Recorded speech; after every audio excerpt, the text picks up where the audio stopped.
Après la disparition de la circulation de Salma, certains pensaient que sa jeune fille, Lalla Khadija, serait de plus en plus présente sur le devant de la scène, quitte à endosser de temps en temps le rôle de première dame à la place de sa mère. Durant toute l'année 2019, Lalla Khadija était invitée aux événements officiels protocolaires. Au mois de décembre, la rumeur selon laquelle la princesse jouerait un rôle de plus en plus important semblait se confirmer quand il lui fut demandé d'inaugurer le vivarium d'ISO national de Rabat. Il s'agissait de son tout premier engagement officiel en solo. Malgré ce qu'on pouvait espérer, il reste l'unique engagement qu'elle a réalisé seule à ce jour. Quelques semaines après cet engagement officiel, la pandémie de coronavirus s'est répandue dans le monde entier. L'espoir de voir plus fréquemment la fille du roi du Maroc s'est envolé. Le roi, comme les autres membres actifs de la famille royale alaouite, se sont tous montrés plutôt discrets physiquement pendant cette crise. La princesse Al-Khadija est née le 28 février 2007 à Rabat.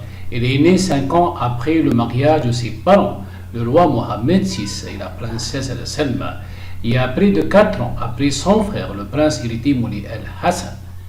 La princesse a été éduquée dans l'école du palais royal. Elle parle l'arabe, l'anglais, le français et l'espagnol. On sait aussi qu'elle joue de la guitare et a même participé à un spectacle scolaire il y a quelques années, lorsque la vie de la famille royale était encore médiatisée.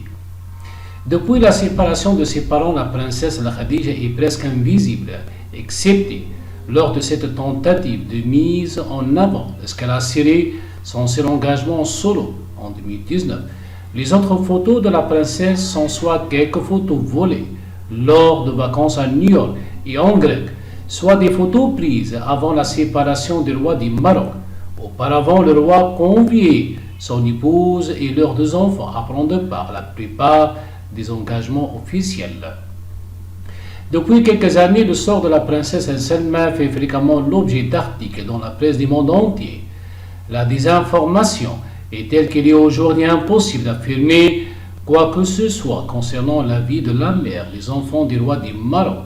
La presse marocaine est aujourd'hui très partagée entre celle qui suit le pouvoir jusqu'à créer de toutes pièces de belles histoires mensongères et à contrario celle qui utilise chaque élément à charge pour calomnier le roi et sa famille.